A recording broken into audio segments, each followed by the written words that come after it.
Okay, I'm down. You got limits, man. You got limits, man. Okay, I'm down. Hello and welcome to the Katie Halper Show. Very excited to be speaking to you. We have a really special show for you today.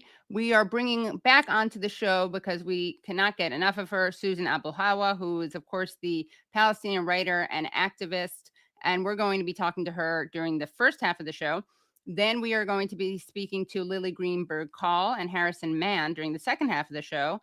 Lily was the first Jewish person to resign from the Biden administration over its handling of Gaza, and Harrison was a U.S. Army major who resigned also over Gaza. Before I bring Susan on, though, I just want to remind everyone to please give the stream a thumbs up because we are really trying to get voices out there that are often censored, maligned, ignored. In the case of tonight, we'll see literally censored. And the good way to do that is by getting the word out, and it helps the algorithm if you give it a thumbs up. Also, please subscribe by hitting subscribe and then the bell. That way you don't miss any streams. And if you have any way that you can support the show, we would love that at patreon.com/the Katie Halper Show. Again, that's patreon.com/the Katie Halper Show. And for just $1 a month, so that's $12 a year, you help make the show happen. We literally couldn't do the show without Patreon support. And if you can do $5 a month, you get extended interviews and bonus interviews. So I'm really excited to be bringing back onto the show Susan Abulhawa, who is an award-winning Palestinian American writer, human rights activist, and animal rights advocate. Her first novel, Mornings in Jenin, was translated into 32 languages and sold more than 1 million copies. She's also the author of The Blue Between Sky and Water, as well as Against a Loveless World, both of which are excellent, as of course is Mornings in Jenin. She is the founder of the NGO Playgrounds for Palestine and also the founder of Palestine Rights, the only North American literature festival dedicated to celebrating and promoting cultural productions of Palestinian writers and artists. Susan has been to Gaza twice since Israel launched its genocidal war on the people of Gaza. So welcome, Susan. Oh, you're muted. Oops. Again, I said hi, Katie, and it's good to be here. Oh, great. Well, we are really happy to have you. And because Susan is, as I said, an animal rights advocate, I have to introduce to Susan and to the audience. 1 second, please.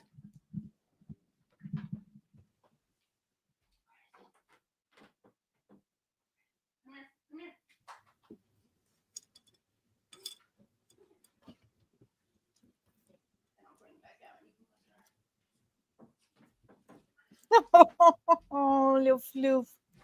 This is Floof. Some of you guys may know Bodhi. She's my parents' dog.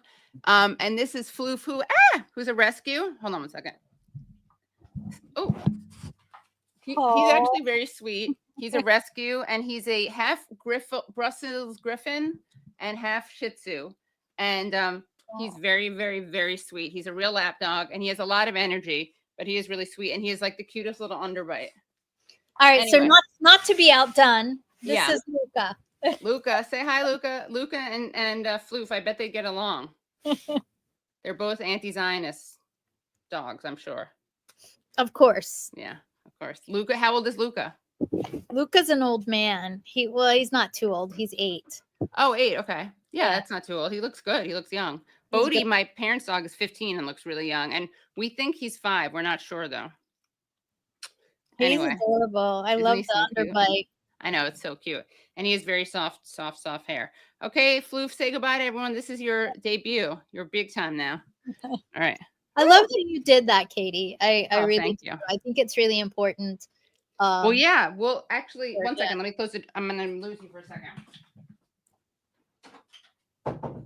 I think it's important to normalize animals being things I say a lot, and it's true, is like I mean, watching Israel kill children, women, men, men count too, obviously, although the Western media would like maybe people to think they don't, but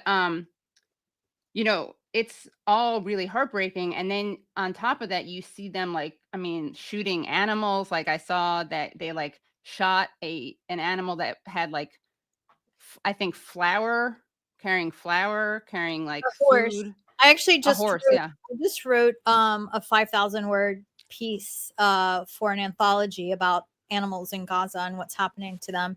And yeah, they're so I ended up doing a lot of research on the matter, and there's a lot more evidence and footage than I expected of targeting horses, because there was a whole equestrian club in Gaza that had a lot of horses, and they targeted them. They targeted sheep, goats. A horse that was carrying, pulling a cart of flour. They targeted, and then of course, the just the killing of all of life. And I mean, Right. the disappearance of bugs and insects and birds and small mammals. I mean, all of these things that are vital to every ecological formation anywhere, and it's just decimated all of it. Right.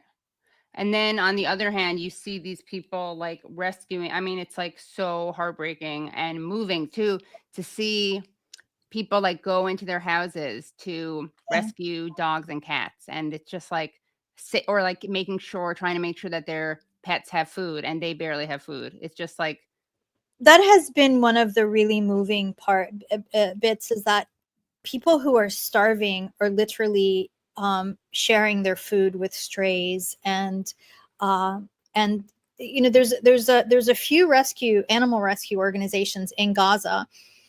One of the most prominent is Sulala, and they're friends of mine, and I talk to them on a more or less regular basis. And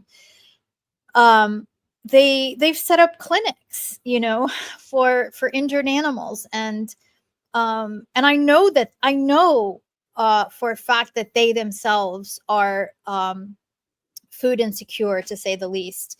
And they don't have a whole lot of supplies, but this is what they're doing. And one of the things they told me too is that and this has surprised them, is that there's actually more people adopting strays, and especially kids. And it's, they're saying that it's almost been like a comfort for the children to care for these animals. And so they're seeing a lot more of that, which is reassuring to me, because all of this trauma, you wonder where that's going to go, and how that's going to manifest. So I'm very happy to hear that, at least for some of these children, that it's getting translated into deep compassion. It's really interesting you brought that up, because as you know, I'm working on this documentary about Jewish Holocaust survivors who are speaking out against the genocide happening now, and saying like, how could, like, don't you, not in our name, never again for anyone, never again is now. But I often, when I'm talking about this with the subjects, I think how, there are like two ways that people can respond to trauma. And one is, the expression like hurt people, or you have some of the most like compassionate people who, because of their own trauma, their response is not, I'm going to abuse other people or I'm going to traumatize other people. It's like, what can I do to make sure other people aren't traumatized? Yeah. And I bring that up actually because as a segue, I mean, I didn't plan to, but you do open up this speech. So let me set this up. So one of the things we're going to be talking about tonight is this really incredible speech that you gave at the Oxford Union. It was a debate, and the debate was about a resolution that was, this House believes that Israel is an apartheid state responsible for genocide. And you obviously argued for it, along with Oxford Union President Ibrahim Asman Mafawi, Palestinian poet and activist Mohammed El-Kurd, and anti-Zionist writer and activist Miko Peled. On the other side, arguing against this, was UK Lawyers for Israel Charitable Trust legal director Natasha Hausdorff, writer and Oxford alum Jonathan Sesser-Dodi, and former Palestinian spy and anti-Hamas activist Mossab Hassan Youssef, and Arab pro-Israel activist Yosef Haddad.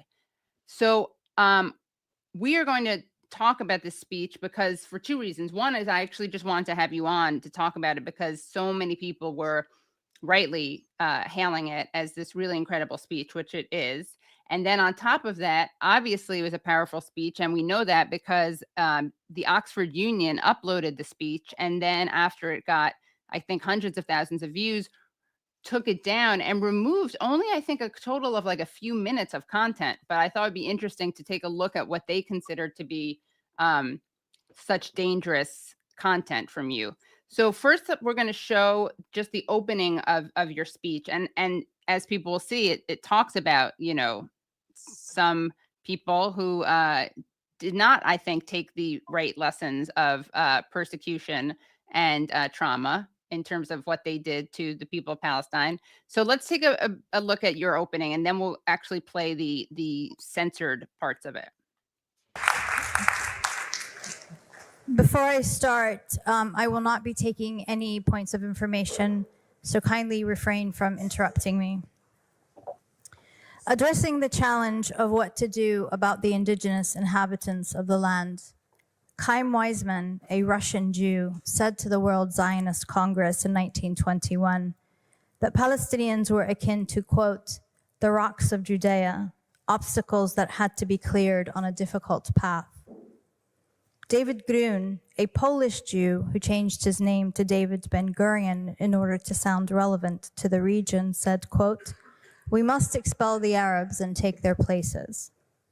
There are thousands of such conversations among the early Zionists who plotted and implemented the violent colonization of Palestine and the annihilation of her native people. But they were only partially successful, murdering or ethnically cleansing 80% of the Palestinians, which meant that 20% of us remained, an enduring obstacle to their colonial fantasies, which became the subject of their obsessions in the decades that followed, especially after conquering what remained of Palestine in 1967. So that was your opening. Anything you want to say about that? Like how did it even occur to you to start there? I thought it was pretty fascinating. Oh, you're muted again. So first of all, let me back up. When they invited me, the reason I decided to go was not really to debate people who, you know, I just don't really care to debate the people who think that we should be killed, or, you know, and I said this in part of my speech that talked about the humiliation of debating people who think our only life options should be to leave our homeland, submit to their supremacy, or die quietly and politely. But I decided to go because I have on multiple occasions gone back and listened to the speeches of Malcolm X and Jimmy Baldwin, who spoke at the Oxford Union and the Cambridge Union debates before I was born. And so the historic record mattered to me. And I wrote that speech for the historic record. It's not about you know, winning a debate or anything. I'm not a debater. I don't care what ultimately what any group of people decides in this moment. But the historic record is important because there will come a day in which future generations are going to study this extraordinary time when the whole world watched a live streamed genocide in the wholeness and the fullness of its gore and cruelty and mercilessness and horror. And we need to, we should keep records of this moment for those who will come after us to study this. And so this was going to be, for me, part of the record. And so I worked a lot on this speech. Mostly the hard part about it was saying everything I wanted to say in less than 15 minutes. Yeah.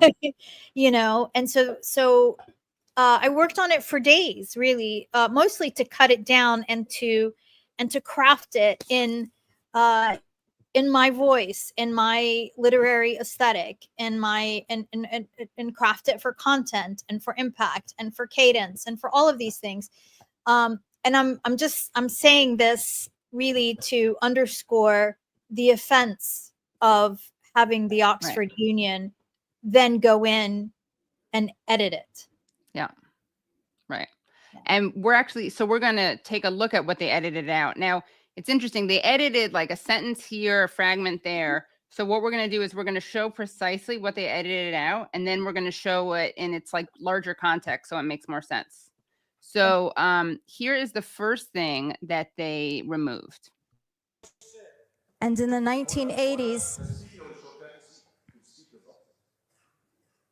and 90s, Israeli soldiers had left booby-trapped toys in southern Lebanon that exploded when excited children picked them up. Okay, so I mean, that is, I think it's probably self-explanatory why they wouldn't want that in there. But what are your thoughts on that? Why that was so threatening to them? I think my whole speech was threatening to them, honestly. But regardless, that's documented. Right. It's documented in news reports at the time. It's documented in UN reports, in eyewitness testimony, in victim testimony. It's part of the historic record. Right. Of course, yeah, they don't want people to know that. I think if they could have, they would have, you know, just erased my entire speech. Right. Yeah. Did they suggest beforehand that they had the right to like edit anything out? Did they ever say that? I'm just curious. The Oxford Union? Yeah. So it's interesting because I had a writer. That they agreed to that my speech would not be edited at all. Oh, you had a writer. Oh, okay. I thought you were saying writer. Okay, writer. Oh, Got no, it. Yeah. a writer, RIDER. Wow. However, the release that they told me I had to sign because it was, which I was told was a formality, and that the writer that they had agreed to would trump everything else. But that release said, you know, sort of gave them the right to edit it for, I think, you know, just aesthetic, to sort of excise one speech. There's certainly no indication anywhere that they, nor is there a precedent actually that they would edit like my words. I mean, it's kind of, to me, especially because I wasn't speaking off the cuff. All the other speakers sort of maybe had notes or something. If they were speaking off the cuffs, they're orators and that's what they do. But I'm a writer and that's what I do. And I read what I wrote because I like I said, I weighed every sentence. It was a crafted speech. Yeah. And so for them to go in and edit that is kind of like somebody taking my books and editing some of my words and then just publishing it without, do you know what I mean? Yeah, as without even acknowledging it, right? Like it's not even like this has been edited for length or whatever, like people will sometimes do. Yeah. Well, that's another thing too, because so first of all, there's this sort of infringement on my intellectual property, my intellectual labor. But there's the offense against the historic record. Like they've fashioned these people who claim to be bastions of free speech and open debate, in fact, made themselves the arbiters of what's acceptable speech and what's not. So that's the other thing. Yeah, I mean, it's just egregious. It was just egregious all around. And do you know where the pressure came from? I mean, besides the usual suspects, like. Well, I'm guessing it's from Lawyers for Israel, who, because they were making all kinds of noise. So what they did was, first of all, they before the debate, they actually kind of were strong arming the Oxford Union into kind of blackmailing them actually into allowing Musab Youssef, who really has no place in the Oxford debates. I mean, nor does Yusuf Yeah. Haddad. I mean, these are not thinkers. They're not academics. They're not Right. writers. They're not politicians. They're just these like angry brutes who yell and scream and they literally have blood on their hands. I mean, Yeah. you like actual literal blood on their hands of people that whose murder they caused or anyway. So, and I think that they knew that we would object to being in a room with them, in part because honestly, like we weren't there for theater, right? I'm not interested in that. I mean, I'm interested in having an intellectual to be in an intellectual forum where people are going to articulate positions that that are grounded in truth and history. So we initially objected, like, what is it? What are Right. you trying to do? So we went from having Benny Morris, who I don't like, who's really egregious, Right. but at least He's a historian. he's a who's written historian and books, he can right. speak cogently, Right. and he can articulate a position. Right. So we went Odious from as it Benny is, Morris. but yeah. We went from Benny Morris to these I don't know what to call them, honestly, but they definitely weren't academics. We'll Right. say that. So, And just so people who don't know, one of them is someone who calls himself, I guess, an Israeli Arab, right? That's what he calls himself. And he dates that woman, Emily Schrader, who's just absolutely awful. Some like woman from, I think, California who lives in Israel. They, of course, can't get married because they're not both Jewish, so they can't get married in Israel. I forget, is he Muslim or Christian? Do you know? I really don't Yeah, know. And yeah. actually, what's interesting is that he claims to be from Haifa, but nobody like we have friends who've actually tried to find out who his people are, and Right. and either nobody's claiming him Right. because I wouldn't either. Yeah. or he actually is not from there and it's a big lie. Oh, And wow. Yeah. so really nobody knows who this guy actually really is. Yeah. But anyway, and he harasses, like, there's video of him harassing like an Orthodox Jew, calling him a traitor because he's an anti-Zionist. Yeah. Yeah. He's a little bit unhinged. Yeah, he is. Yeah. And I think in every interaction, and just like he did at the Oxford Union, he just, it's this bellicose and that sort of kind of rhetoric, and then it turns into anger and shouting and slurs and obscenities, and that's exactly, he had to be removed. Right. And then you have Musab Youssef who is working out his daddy issues. I don't know. Right. Because his father is a Hamas leader. Yeah. And his father disowned him. He turned against, he was working, he sort of brags about at one point receiving a salary from Israel, from the United States, from the Mossad, and from Hamas, and from the Palestinian Authority and from Hamas all at once, because he was just sort of so duplicitous and working for everybody. But anyway, so the opposing team told the Oxford Union that if they did not allow Musab Youssef to be on their team, that they would all withdraw and they would go to the media and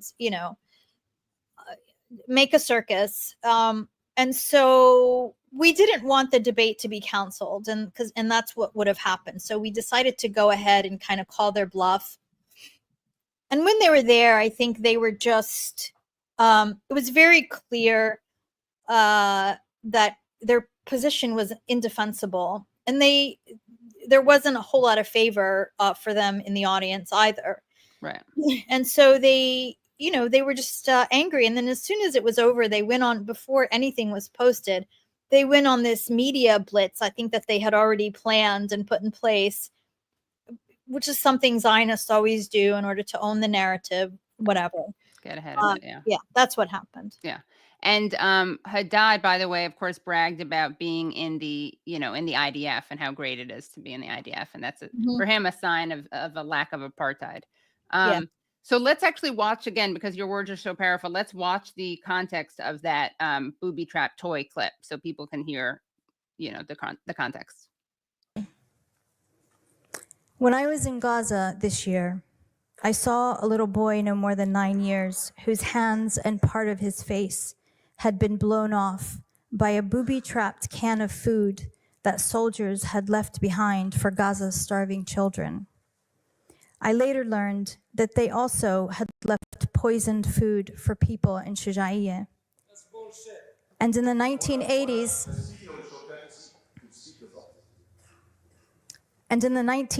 and 90s, Israeli soldiers had left booby-trapped toys in southern Lebanon that exploded when excited children picked them up.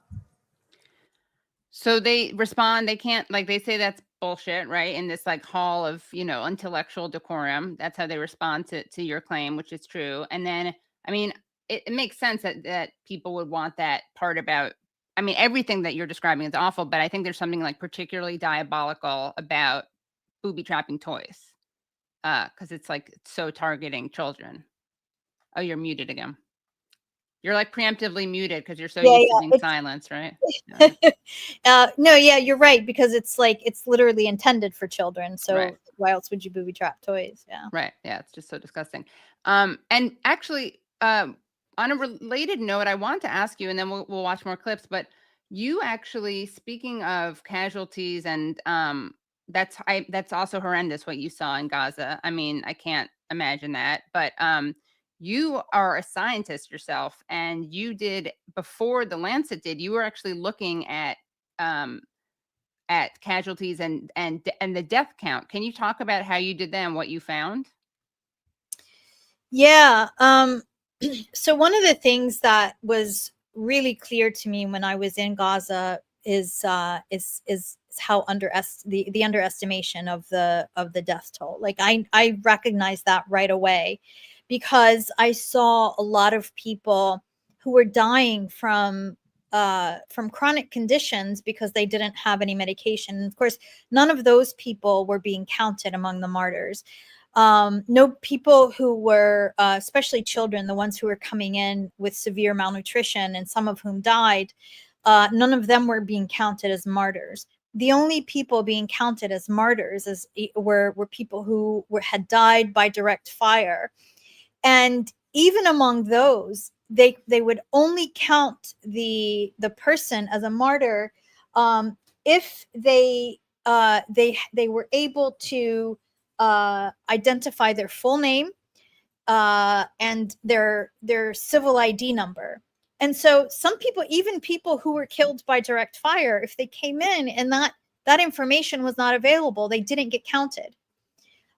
People who were injured, who came in and had operations, whether it was amputations or whatever, the vast majority of them were getting infections and becoming septic, and some of them were dying by sepsis, and they were not being counted. So a lot of people died post-op from infections because there's no antibiotics and there's no the hospitals are so depleted. So they weren't. So I recognized right away that the massive undercount. And when I was doing the interview for the Al Jazeera documentary that came out on Gaza war crimes, I mentioned in one of my answers, this never made it into the final film, but I said something. I think I said something like, when this is all said and done, I think we're going to find that at least 300,000 Palestinians had been killed. Now, this was months ago. And I just remember the shock on the interviewer's face. It was Richard Sanders from Al Jazeera, Al Jazeera's investigative unit. And he asked me, he said, "You mean death and injuries?" I said, "No, death." And he just looked shocked. And so I was like, you know what? People aren't believing this. I need to show it. And so I did a study. And it was published in the Electronic Intifada. And basically, it's not it's not difficult to us to come up with these with estimates of death tolls, because we had there's a known mortality and morbidity mortality rates for specific chronic conditions if left untreated, right? There's a percentage of mortality in certain conditions. So we know that. And we also know the number of people who had these chronic conditions. We also know the number of people who were missing. There are an estimate. That data is there. We have a precise count of people who met the conditions that I mentioned before, who were killed by direct fire, were identified by name, and so forth. And also, one can estimate quite easily the death from the indirect deaths, and I go through all of that, and I do it very scientifically, and I referenced the relevant literature and scientific literature. And so the final estimate that I came up with, this was back I forget when, it's months ago now, but the final estimate was a range within a certain margin of error. It was 194,000 to 514,000 plus. And that, that included direct and indirect murder by Israel. That's like a quarter of the population on the upper end of that. And of course, nobody, Wow. Nobody paid me any mind until 10 days later, the Lancet journal, one of the most prestigious medical journals, published a short sort of estimate. I think it was around 186,000. And actually, the first time I saw it was messaged to me by Richard Sanders, who I think didn't believe me during the interview. He messaged me, and so that coincided with the lower end of the range that I had come up with, and I still think that's a massive underestimation. Actually, the 186,000. I think it's far more than that. Right. Yeah, it's just awful, but yeah, it's, and also one of the, it's just horror upon horror, but knowing that that more people are dying in part because they don't have the fuel to lift the collapsed buildings is just, another level of horror. As is Israel not letting in anesthesia as like a record number, a record ratio, record percentage of children are undergoing amputations. And a lot of people, you can die from shock too. And so the pain can be so severe that it sends you into like a fatal shock. And that's happened to a lot of people who just, one of the most intense physical pains you can feel is bone pain, like sawing through bones. Like that is, that's like barbaric. That's off the scales pain, and children were going through that, if you can imagine. No, it's truly unimaginable. Sadism. Yeah. Well, back to your powerful words. Let's take a look at another censored piece of your speech, and then again we'll play the longer clip for context. But this is not surprising at all that it got censored. Let's take a look.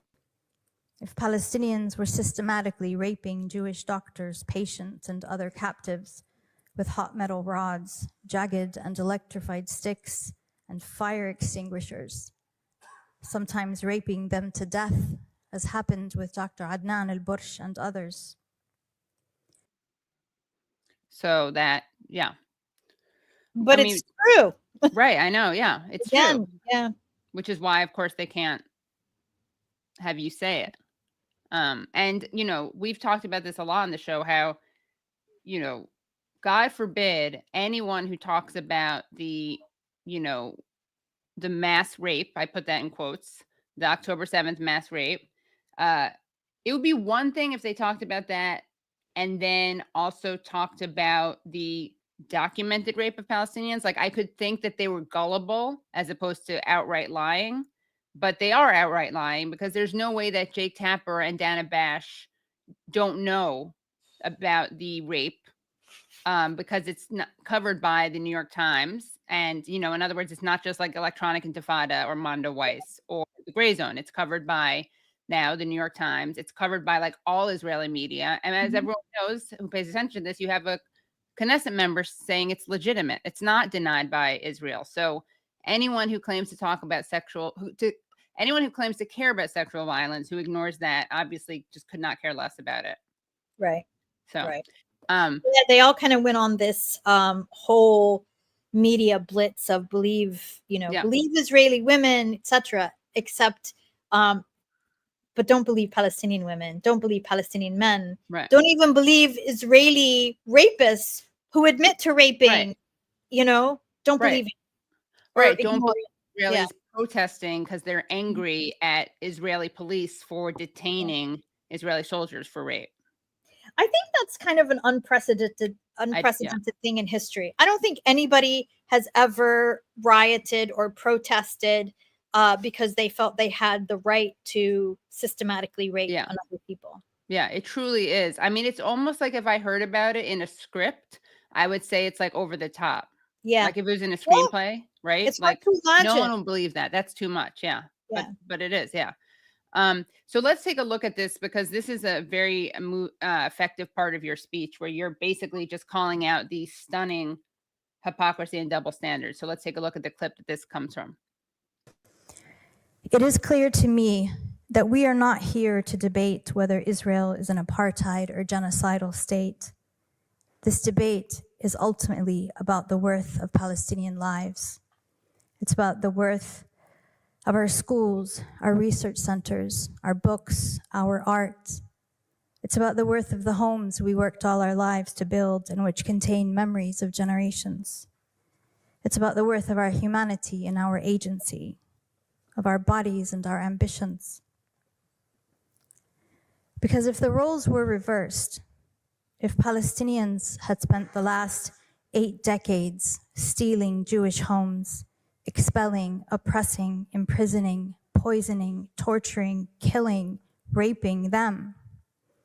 If Palestinians had killed an estimated 300,000 Jews in 1 year, targeted their journalists, their thinkers, their healthcare workers, their athletes, their artists, bombed every Israeli hospital, university, library, museum, cultural center, synagogue, and simultaneously set up an observation platform where citizens came to watch their slaughter as if a tourist attraction.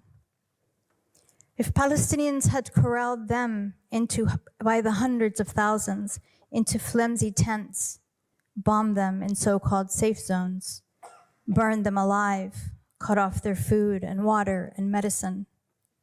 If Palestinians made their children wander barefoot with empty pots, made them gather the flesh of their parents into plastic bags, bury their siblings, their cousins, their friends, made them sneak out from their tents at night to sleep on their parents' graves, made them pray for death,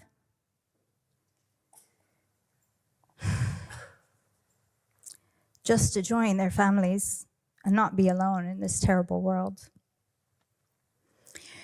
If we terrorize them so utterly that their children lose their hair, lose their memory, lose their minds,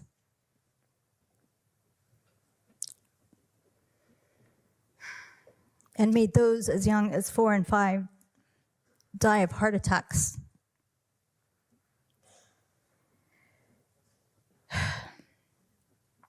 If we mercilessly force their NICU babies to die, alone in hospital beds, crying until they could cry no more, died and decomposed in the same spot. If Palestinians used wheat flour, a truck, to lure starving Jews, then opened fire on them as they gathered to collect the day's bread. If Palestinians finally allowed a food delivery into a shelter with hungry Jews, then set fire to the entire shelter and aid truck before anyone could taste a bite of the food. If a Palestinian sniper bragged about blowing out 42 Jewish kneecaps in one day, as one Israeli soldier did in 2019, if a Palestinian admitted to CNN that he ran over hundreds of Jews with his tank, their squished flesh lingering in the tank treads, if Palestinians were systematically raping Jewish doctors, patients, and other captives with hot metal rods, jagged and electrified sticks, and fire extinguishers, sometimes raping them to death, as happened with Dr. Adnan al-Bursh and others. If Jewish women were forced to give birth in filth, get C-sections or leg amputations without anesthesia, if we destroyed their children, then decorated our tanks with their toys, if we killed or displaced their women, then posed in their lingerie, if the world were watching the live-streamed systematic annihilation of Jews in real time, there would be no debating whether that constituted terrorism or genocide. Yeah. I mean, I think that like the people, like going back to what I had said earlier in our conversation, this really does to me like bring out, it's such a moral line in the sand, because if you see that and hear about that, I guess I'm saying this as a Jew, but like to my fellow Jews, if you hear that or see that and think that, well, that has to happen, as opposed to we can't do that, how can we possibly do that to other people when that kind of stuff was done to us? It's like I just think you're have no soul. And also I think you probably would have been a Nazi if you could have been during that time, Well, or a Nazi sympathizer. I mean, that's the behavior. Yeah. That's the behavior they're exhibiting. Yeah. Okay, let's see. We have, and you know, something interesting, by the way, I wanted to read a part of the James Baldwin, the Jimmy Baldwin speech that you mentioned, because let's see, where is this? Nate just sent this to me, and thank you, Nate, for all the research that you do on the show. Where did you put it? Let's see. Oh, I got it now. Okay. So I'm just going to read you this quote, which is from James Baldwin's speech that you mentioned. Any American Negro watching this, no matter where he is, from the vantage point of Harlem, which is another terrible place, has to say to himself, in spite of what the government says, the government says we can't do anything about it, but if those were white people being murdered in Mississippi work farms, being carried off to jail, if those were white children running up and down the streets, the government would find some way of doing something about it. Just reminded me of this, of a, you know, comparable like indictment of just a undeniable double standard. And sometimes, sadly, people like us have to do that, right? Because we have to say that. We have to make people imagine, like, what if it wasn't us? Right. Because we are so dehumanized. There's such an expectation that this is how we are meant to live. Because you know, this is decades of conditioning through mass media, through Hollywood, through the publishing industry, through Yeah, and it's interesting you say that, because I have a friend who, she has our politics, extremely critical of Israel. She's Arab American, and she said to me once, she's like, it's so awful because sometimes I have to be like, wait, this is really bad what they're doing, right? And she to check that it really is she imagines it being done to Jews.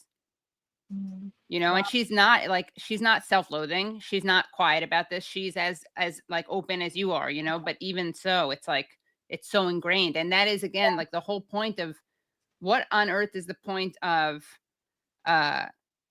historical like precedent? The whole point of history is learning from its mistakes, not repeating them. I mean, it's just such a a violation of all those people who were killed, like all their memories, to just use that to say we're going to do something like that to other people. Isn't that something, because that's Israel's entire Shtick. Yeah, that's the crux of their arguments. Well, look what you did in Nagasaki. Look what you did in Hiroshima. Oh, right, exactly. What happened to Dresden? You Right, know, and Native exactly. Americans, Right. etc. Like this happens in the world, right? Like, I mean, Exactly, what are they yeah. going to say next? Well, look at the Holocaust. You know, Yeah, exactly, like, you're right. waiting for them to say that. They're literally invoking every horrific chapter in human history, not in the context of never again, Exactly. but as a precedent to emulate. Like that's the irony. No, that's really well said. Yeah, they love bringing up the indigenous stuff in the United States, right? I mean, again, it's not because like, and that's why we shouldn't be doing this. It's like, and that's why it's not a big deal. We got to do it. What about this? Yeah, it's like a total perversion of history. Yeah. And then their other thing is that they say, you know, they don't say it overtly because they don't want to admit that this is a genocide. But of course, the whole premise of Israel is while they were founded, you know, and like they gave the reparations that Germany gave them, they didn't give them to survivors in Israel. Like they gave it to the government, and they built things with it and worked on their like atomic program with it, which is so sick. The survivors are like among the poorest of the poor. Right. And they called them soap, like sapon, which is like a reference to the myth. I mean, it's not true, but a reference to like the claim that Nazis turned them into soap. I mean, that's how disdainful they were of them. But yeah, it's just awful. Okay, so we have another censored moment of this, and people keep asking. Yet it is fully available, the speech. We're just highlighting the censored parts, and I also want to give a shout out to the person who kind of documented this censorship, like bit by bit. Their Twitter handle is ANONYMOSTW, and we'll put a link to it also. Okay. So let's see. What's next, Brad? What's the next censored part? These notions of entitlement and privilege, of being divinely favored or blessed or chosen. Okay, so let's watch the context for this, because this is really powerful also. House resolution, though well-meaning and appreciated, is of little consequence in the midst of this Holocaust of our time. I came in the spirit of Malcolm X and Jimmy Baldwin, both of whom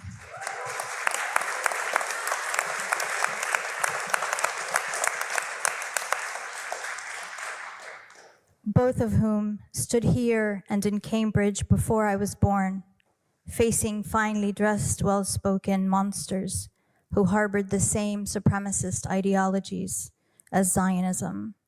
These notions of entitlement and privilege, of being divinely favored or blessed or chosen. Yeah. So that's a pretty powerful indictment. And I assume that people don't like to be reminded of that. To make the connections. Right. They don't want people to make the draw the straight line from white supremacy to Zionism. Exactly. And there is a straight line, you know? Right. Yeah. So, yeah. Right.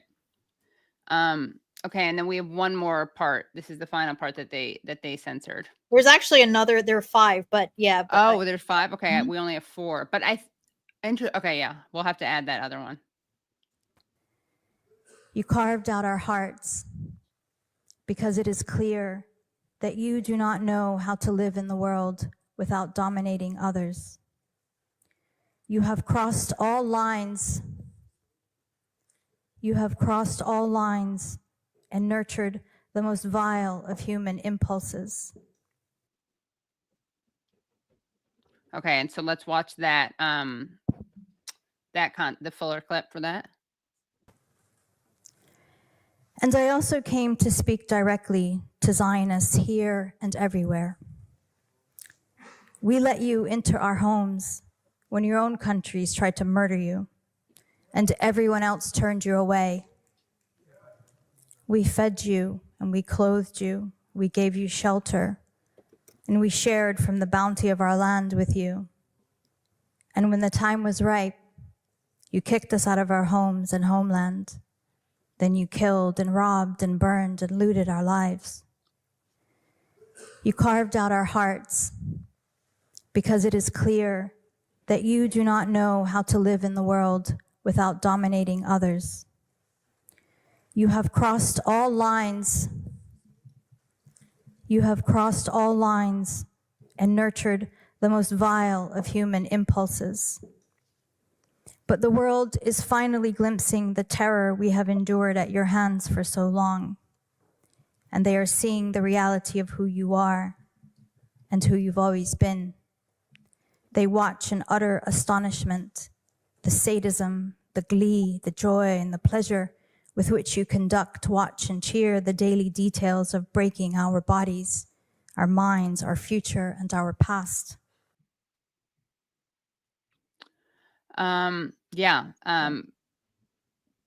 That's, I mean, also understandable that they would want that cut, because again, I mean, not only is it such a harsh indictment, but I'm going to say the way you read it is also just very effective. And I think, but and so part of the, like I said, I think that they would have been happy for most of the speech to be deleted, or all of it. But the problem too, and part of the harm, is that the Oxford Union put out a statement insinuating that they edited it because of for legal issues. Like as if I had said something that was illegal, or I don't know, or something so egregious, or you know what I mean, that it would that would constitute a legal challenge and get them in trouble. Allegedly, that's their claim. Okay, yeah. And I believe we have the last piece that was censored, right, Brad? Do you have that? Yeah, he's doing that. You know, another thing, by the way, is that I interviewed Haim Brashith the other day, who of course was arrested, the 79-year-old son of Holocaust survivors, who's a very outspoken critic of Israel, who was arrested for saying that Israel was not going to be able to defeat Hamas or Hezbollah, and that is a crime. Like in England, they consider that pro-terrorism speech. And then Miko Peled said something during the debate, and they're trying to get him in trouble.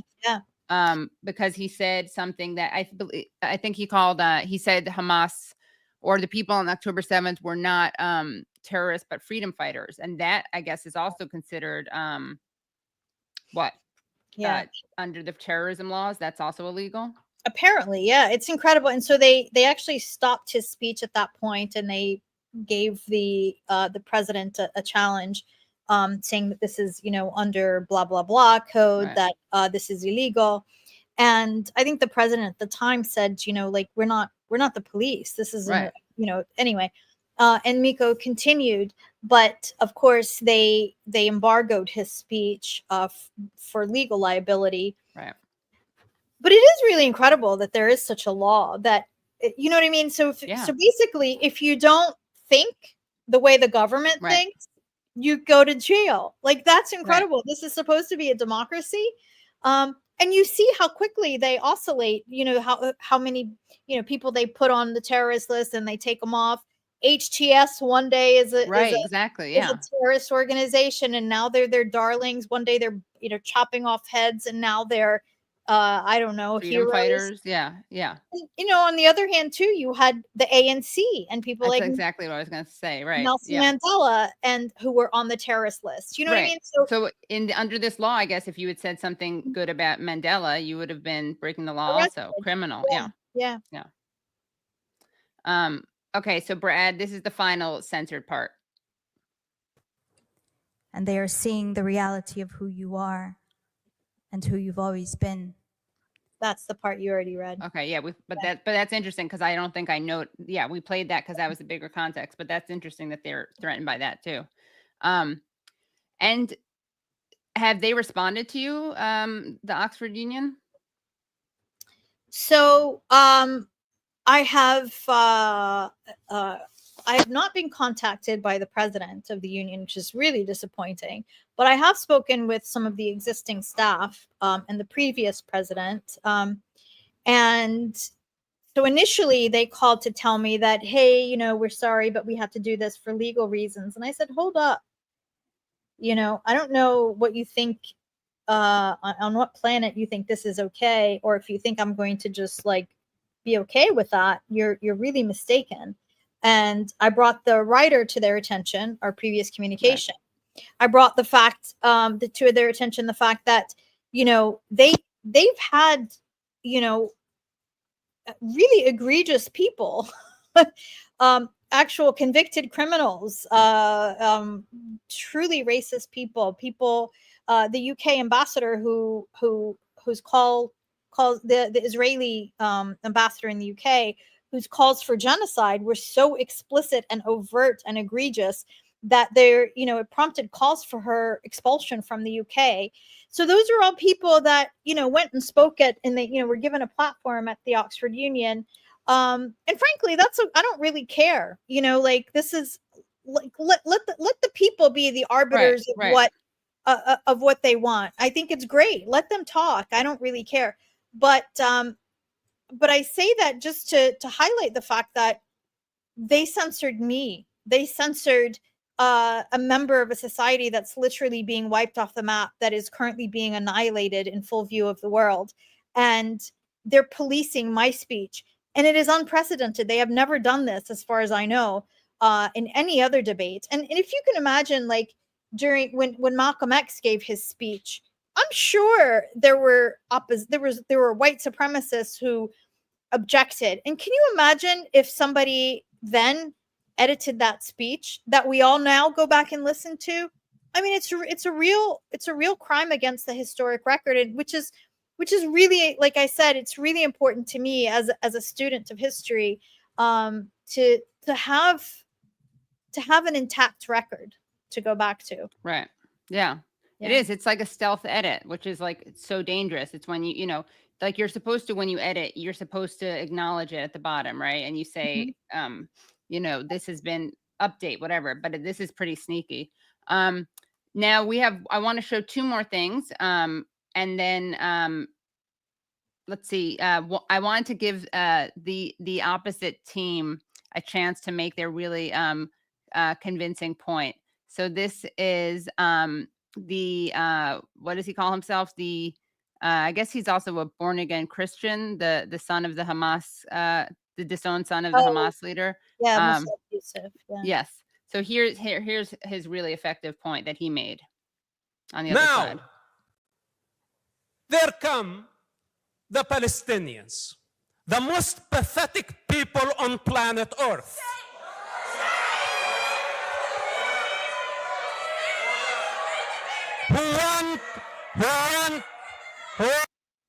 And it's what's amazing about that statement is that was actually tweeted out by someone, like a Zionist, a white South African, by the way, but tweeted out as if that was like a good piece of evidence. Like just a bigoted, like self-loathing, or however you want to describe it, thing that's like, it's just such an embarrassing piece of non-debate.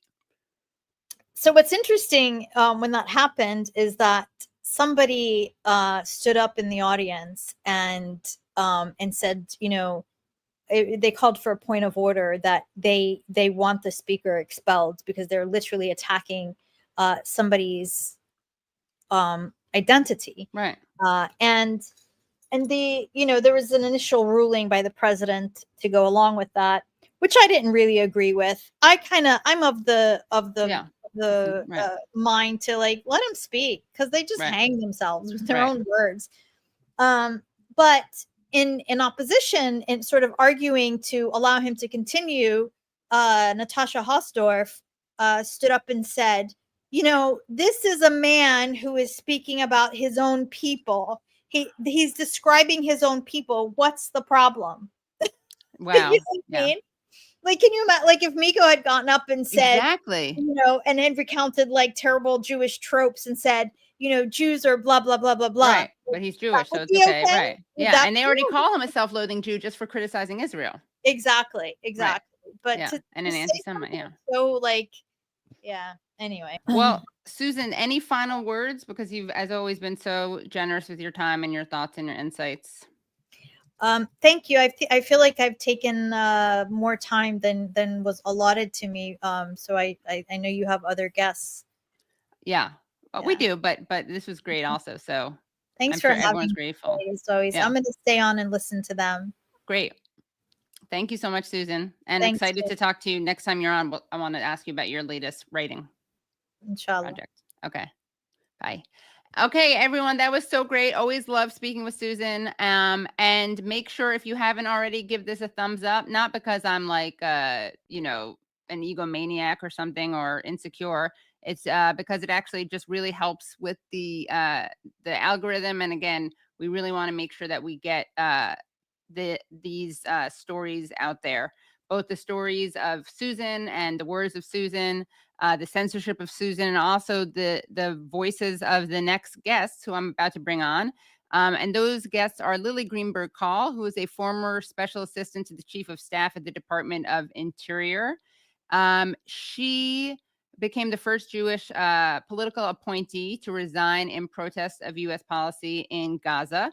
We're also bringing on Harrison Mann, who is a senior fellow at Win Without War and a former U.S. Army major and executive officer of the Defense Intelligence Agency Middle East Africa Regional Center, who also resigned in protest of his office's support for Israel during its Gaza campaign. So welcome, Lily and Harrison. Thank you so much for joining. Hey there. Hi. Having us. Of course, yeah. So before we jump into talking about what's happening right now and what made each of you bravely resign, can you just explain what your kind of jobs were, what your function within the government and the army were? Yeah, I'm happy to start. So I was, as you mentioned, a political appointee, which, you know, there's two types of roles within the federal government. There's civil servants who stay on regardless of who the administration is, and then there's political appointees who are hired directly by the White House, so the Office of Presidential Personnel, and it's everything from the president's cabinet to, you know, there's about 4,000 political appointee roles across government. So it's everyone who's going to lose their job on January 20th. I had worked on the Kamala Harris primary campaign when she was running in 2019, then later joined what would become the Biden campaign in Arizona. So I worked on the campaign, and then that is how I ended up joining the administration and getting hired as an appointee. I was the special assistant to the chief of staff at the Department of Interior. So basically my role was managing the chief of staff and the secretary.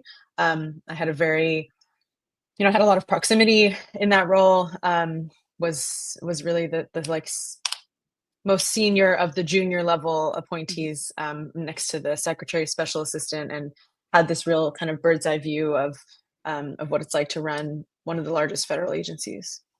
Oh. And what does the Department of Interior really, I mean, sorry to ask such a basic question. Okay. I'll just admit it. Like, I don't honestly, can you, for those out there who don't know, unlike me, what's in 30 seconds, what does it do? So fair. We used to call it the Department of Everything Else. So Interior is the home to the National Park Service, the Bureau of Land Management, Bureau minerals, gas, oil, ocean energy, wind, Fish and Wildlife Service, and also anything that has to do with Indigenous people and the U.S. government relationship with them. So, Indian Health and Human Services, Bureau of Indian Affairs, Education, et cetera. Got it. Great. And what about you, Harrison? Yeah, so I was a career Army officer. When I resigned, I was still in uniform, but I was working at a civilian intelligence agency called the Defense Intelligence Agency, or the DIA. Performs a lot of the same functions as the CIA, which is what's more famous, but it's smaller, and it mainly serves the Department of Defense. So to get an idea of what my office did, when you hear about the president receiving his presidential daily brief that's telling him what's going on in the world, that's the work of hundreds, if not thousands, of people researching, writing, reading classified intel reporting. My office worked on that for the Middle East and Africa. And part of that is intel sharing with allies and partners both around the world and in the region. So one of the things that my office also did, especially after October 7th, was responsible for sharing a lot of intelligence with the Israeli Ministry of Defense. Wow. Okay. So I'm going to ask each of you this question. We'll go back to you, Lily, and then to you, Harrison. So when was the first time, Lily, that you really thought, I may have to resign, or if not, I may have to resign? When was the first time you became uncomfortable with what the administration was doing? I was uncomfortable from, October 10th, or I think whenever it became, it was clear to me very quickly that I was under no illusions about what the U.S.-Israel relationship was when I joined the administration. Before I had my own transformation and started doing work in my personal capacity with groups like If Not Now and other like Jewish anti-occupation organizing, I had done work as a student with AIPAC for years. So I was very familiar. I know that, Israel's our ally, and I know the way this works. I think I was a little surprised by the intensity of Biden himself's Zionism, and which he reminded us of frequently. Yeah. Yes. Well, and also, October 7th was, really it hit my community very hard. There were people that I know who were killed, and many people that I know and am close to either lost people or have folks who were taken hostage. And so I was, we were reeling from that. And then it became very clear within, 2 or 3 days that Israel's response, I knew immediately. The second thing I thought about really after finding out that people were killed was oh my God, this is going to be the worst thing ever. And I don't know what that's going to be yet, but I can't even think about it. And then it became, very clear with Israel's response. And then the United States just refusal to even the refusal to acknowledge Palestinian humanity, and also that, that a revenge campaign is not an effective way to, is not a response, a moral and ethical response to October 7th, became very clear, I think, within the first 2 weeks. So I was already disappointed and frustrated and angry with the administration, and also felt, I think in particular, there were a lot of, especially non-Jewish people in leadership in the administration, trying to tell me that this was because they cared about my family and my community's safety and my friends who were dead, and that this was what was the best thing to do for them. And I was like, how dare you tell me that? I think, I didn't resign until May. And a big part of that was I somewhat naively maybe thought that I could do something from the inside. I wasn't working on this issue in any way, but I am Jewish. I was a political appointee. I felt uniquely kind of privileged to speak out within the administration, more so than a lot of my other colleagues who were Muslim or Palestinian or just non-white, and felt very, very censored. So I was being very, very honest, and also doing a lot of work to kind of internally try and organize people. And there was widespread dissent across appointees in the administration. It was very, very clear, and the environment was incredibly toxic, both in the admin and on the Hill. And so I spent a lot of months I was like, what's the point of all this proximity to power if I can't, if I can get into a room at the White House and talk to senior people in the administration, I might as well use that and try and do something with that. Obviously, things just continued to get worse and worse and worse. And eventually it became clear to me that I would have potentially a lot more impact by leaving. And I also felt like I had to leave for myself at a certain point. And did you get into those meetings with high up people? Did those even happen? There were some. Yeah. And I didn't make a lot of friends. Right. But I think there was also a certain point where it kind of became clear to me that I was tanking certain career options, especially once people started talking about what would happen after the election, because everyone assumed we were going to win. And I was kind of I think we're all being a little silly here, because look what's happening on the streets. They're calling you Genocide Joe. Right. It doesn't really feel like good vibes for the election. But, it just people were starting to talk about that. And I think I very much could have had opportunities to move up in certain ways. And I I saw people who were also like feeling really angry about Gaza, making choices to be quiet about that. Mm. And I just was like, I can't do that. That's Right. not, if that's what I have to do in this world, that's not for me. Right. And when you did get into those meetings, what kind of people, I mean, we'd love to know who you spoke to, but if you don't feel comfortable with that, like what kind of people were you speaking to? What was your argument and what was the response? I mean, there were so some of the things I can share about, I mean, I wouldn't, but they were actually like Politico, I think, reported on these immediately. There were a few listening sessions that were held for appointees in October. They like separated people in the beginning, Jewish appointees, and then there was one for like all the brown people, basically Palestinians, Arab, Muslim, Christian, for impacted communities. And then they did have some ones jointly, which both groups had expressed a little bit of frustration. And that was something that I felt really frustrated too by. There were so many people that I worked with who couldn't understand that someone like me was like really upset about what was happening to Palestinians. And I was like, you realize, like, I know Palestinians, like I have been there and spent time there. And like, even if I didn't have the politics that I do, like I don't know, it just felt so, the fact that people really assumed that our communities are so separate and like Monolithic. can't Yeah. possibly, monolithic, but also like have never been exposed to each Right. other and don't care about each other is just like really far from my own truth and also experience of like a lot of people that I know. Well, it's one of yeah, that's one of the effects, right, of Israel claiming to act in the name of all of us, right? Right, yeah. But so there was senior, White House there. Doug Emhoff went to some of these.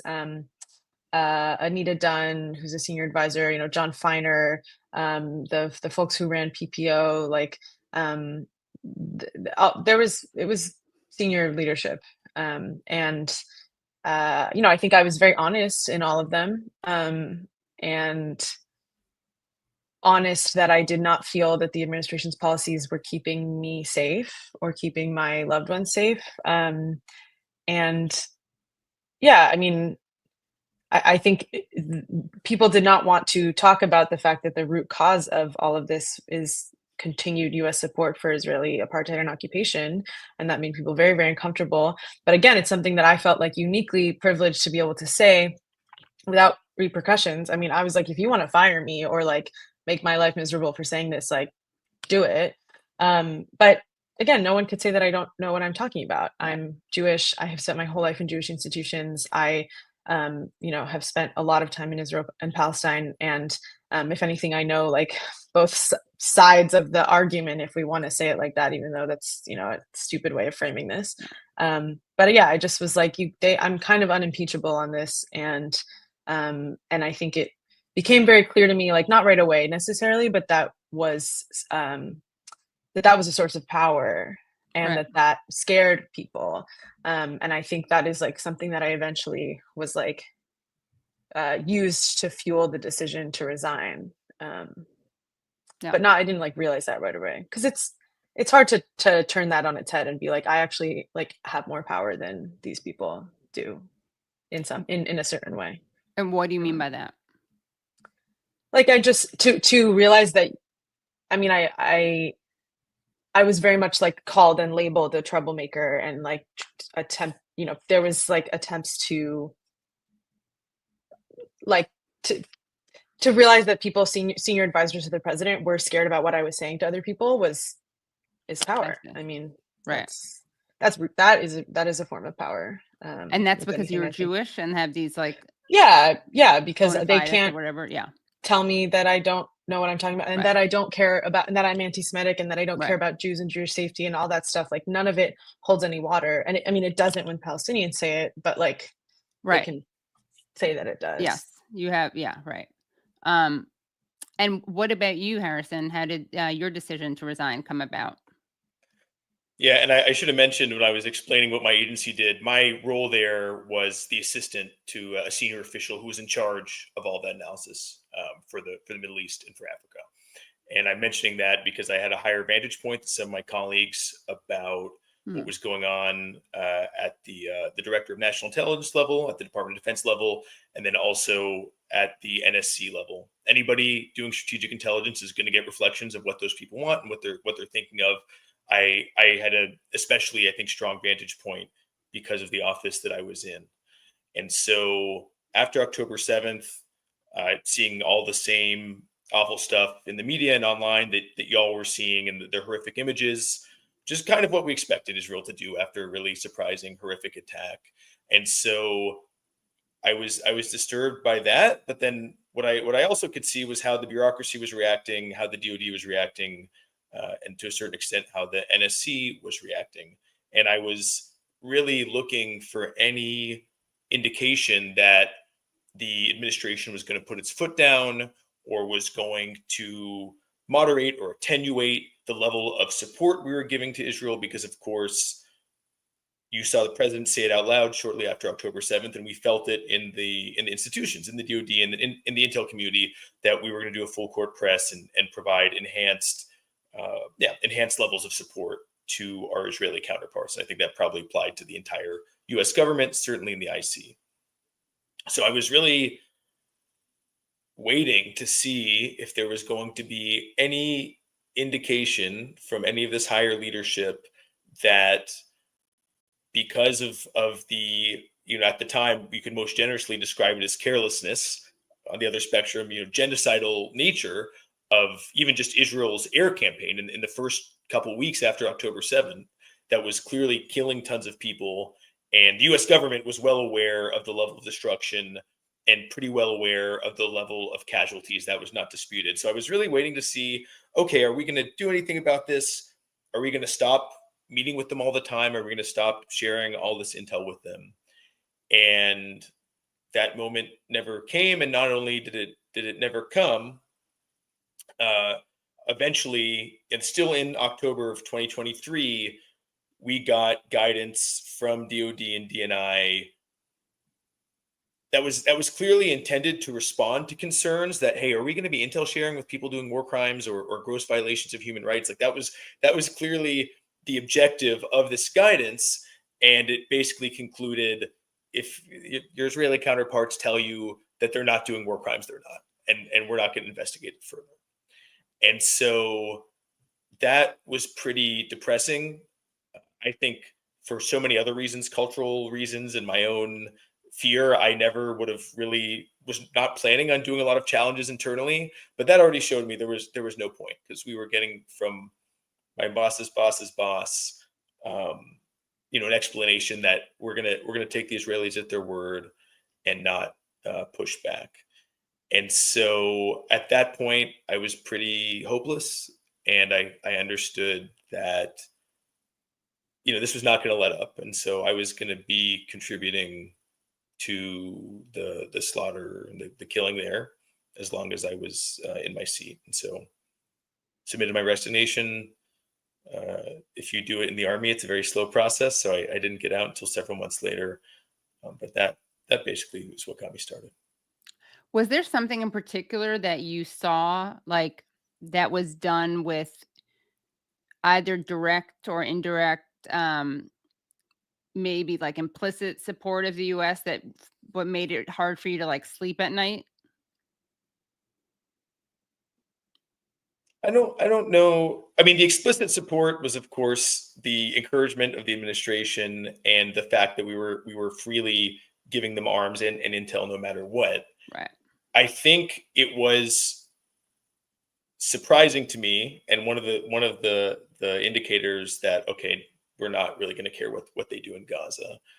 You may remember, this is a quainter world, but last October, it was a really huge deal that the IDF was going to storm or attack. It was a really big deal when it looked like the IDF bombed a large hospital in Gaza. And there was a big deal about that.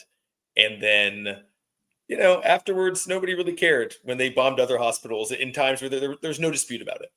Right. And nobody really cared when it was quite clear that we had advance notice that they were going to attack or target hospitals in some way. Right. So that was tough. And, I had a couple months where I was like, oh, wow, this is really going to cross the line. And Yeah. it never did. Right. And one other question, then I'll hand it back to you, Lily. But everyone knows, right, that we provide Israel with weapons. I think people know less about, or think less about, the way we provide them with intelligence. So can you talk about what that looks like? Thank you guys so much. Have a great night. Thanks, Katie. Bye. Thanks. Don't go anywhere yet, because we have a surprise third act. We have some good news. We're doing a little segment. We'll call it "And Now for Some Good News." I just made that up off the top of my head. But everyone watching, make sure you please like the stream. Please give it a thumbs up. Please subscribe if you're not already a subscriber. We are going to bring on right now Carrie Gleason, who is a longtime organizer and parent living in Flatbush, Brooklyn. And she's going to talk about some very exciting news involving Floyd Bennett Shelter, which is a massive shelter on the edge of Queens, New York, that houses 2,000 plus asylum seekers. And I'm just going to bring on Carrie so she can tell us the latest, because there's an announcement and also a call for support. So welcome, Carrie Gleason. Thanks for joining. You're muted. Sorry, is that? Hello. Great. Hi, thank you so much for joining. Thanks for having me. So please tell people who don't know anything about this, what it is and what just happened and what they can do to support. Yeah, definitely. So Floyd Bennett Field are federal lands. They're parklands that about a year ago, the Mayor Adams administration decided to put up 4 large tents to house families, hundreds of families. The majority of the people there are kids. It's a flood zone. It's never been a place for families. And I became involved because all of a sudden, about a year ago, dozens of new kids started to arrive at my son's school. And we welcomed these families into our community. And it was really apparent that it was like never a place anyone should live, where they were living. We built relationships. Floyd Bennett Field neighbors formed to provide support, humanize the welcoming of these families. And then when Trump won, we realized how vulnerable these families were to Trump's attacks. He declared day one, he's going to start his mass deportation system. He doesn't care if some citizens get wrapped up in it. And we knew that in a sanctuary city like New York City, the families at Floyd Bennett Field were extremely vulnerable. And so our mutual aid turned into a campaign with the residents to call for the families to be relocated safely to other shelters.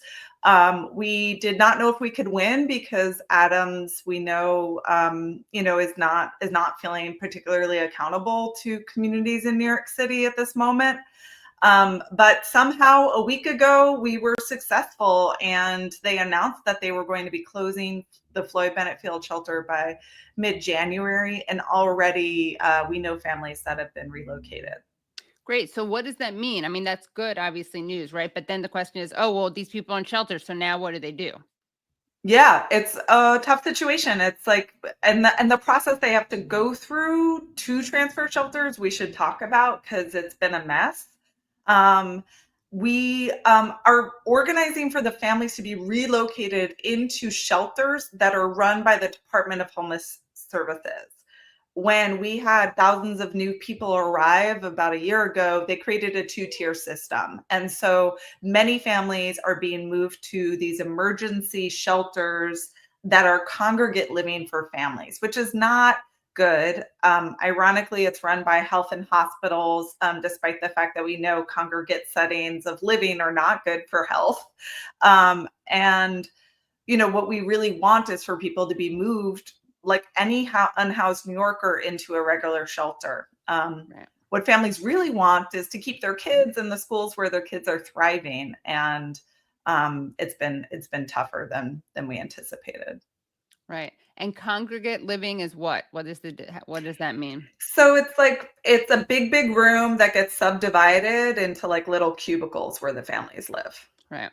And I'm going to ask the question that I'm sure you always hear, right? Which is, I'm being devil's advocate, not even devil's advocate, because it's not even, it just, I think needs to be addressed. It's like, well, how can we afford that? Where are they going to go? You know, what's your response to kind of those cliched things that from some people are just powerful people who are just evil. And then I think what's dangerous about it, though, is that it actually lands on people who aren't necessarily that political or evil, but they hear it and it sounds kind of like common sense, which is why I think it's important to dispel it. Yeah. I mean, our governments make choices about money, right? So how can we possibly afford all that money to, to Israel and not manage to find a bed for a toddler in Brooklyn, New York, which is a very wealthy place that has many, many empty buildings, right? And so they actually have a lot of money in the city. They've put billions of dollars into this process, money that they already had. Adams was sitting on $6 billion that he just wasn't letting to be allocated to schools, to libraries, long before any of these lovely families arrived. And they are not doing the most cost-effective thing. So I know families in Brooklyn that are like renting for, anywhere from $2,500 to $4,000 a month. Not affordable. These families are working or looking for places to live. Guess how much they're spending per person at Floyd Bennett Field? How much? $383 per person. Per night.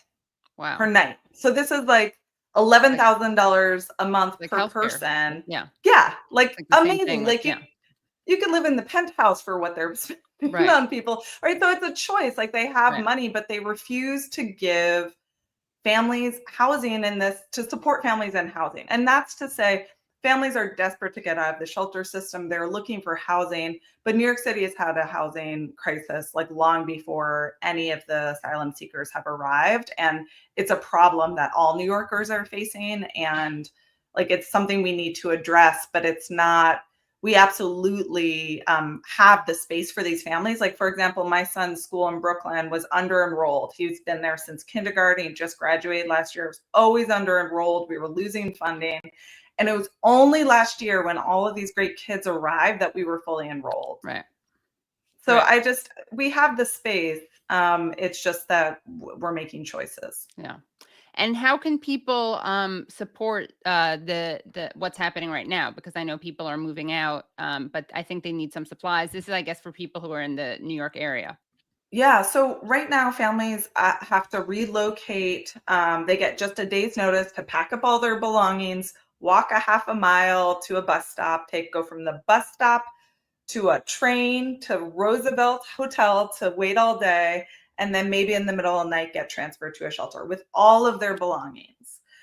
What we really need is help. We need help potentially helping people move their stuff from one shelter to the next. And we also have been giving out hundreds and hundreds of suitcases. This whole relocation process is expensive. And so we're asking for donations at Floyd Bennett Field Neighbors. I think it's in the comment. Yeah, we will put it. It's in the YouTube description now, right, Brad? Yeah, Brad told me it was, yeah. Great. Oh, and there it is. Okay, fundraising. So fbfneighbors.org, also in YouTube description. Great. Any final words that you want to share? Thanks for all the work you guys are doing. And I mean, I think this has been a phenomenal effort of asylum seekers and neighbors that are organizing to protect our sanctuary city. And so it's these types of fights. This was a battle against Trumpism. And it's these types of fights that are going to build the organizing infrastructure that we need for the next few years. And we know that our sanctuary city status is threatened right now with Adams saying he wants to pass an executive order to override that. And, we need to come together and say that's not who we are. Right. Yeah. And the Democrats really need to do a better job. They can't just be slightly less draconian and evil than Republicans. Like that can't be their answer to immigration. No, not at all. And the truth is the majority of the city council are like, yes, bring families. Our communities need to thrive.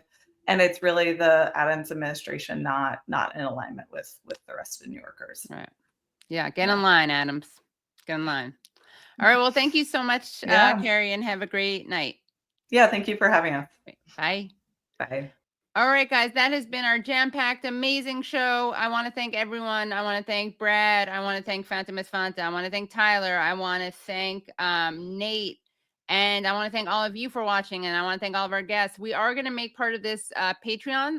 So part of this discussion will be Patreon only. Part of our discussion with Harrison and Lily will be Patreon only. And you're definitely going to want to see that. If you're watching live, you're lucky you saw the whole thing. But if you're watching later and you want to hear some interesting insights from people who actually were part of the system, the U.S. Army and the U.S. government, then please do that at patreon.com/The Katie Halper Show. Again, that's patreon.com/The Katie Halper Show. And I will see you. What's next Tuesday? Is that Christmas Eve or actual Christmas? It's Christmas Eve? All right. So there'll be a pre-tape. Probably, unless who knows, maybe I'll feel very festive and want to get on and stream. We'll see what it is. But definitely want to thank everyone for coming, and we'll put a link to Susan's full speech. But I also just wanted to make sure that you guys saw what they chose, not just the censored parts, but I thought it'd be interesting to look at like why they censored what they censored. And oh, wait, final thing, and now for some good news, part 2. This is because of the Katie Halper Show, guys. This is because of all of us. Ready? All of us here. We made this happen. So, breaking news, reading from Democracy Now! Uhuru 3 received 3 years probation, avoiding prison over Russian influence legal saga. A federal judge in Florida on Monday sentenced members of a Pan-Africanist group known as the Uhuru 3 to 3 years of probation, meaning they will avoid prison time in a legal saga that saw the anti-war activists targeted for their vocal criticism of U.S. policy.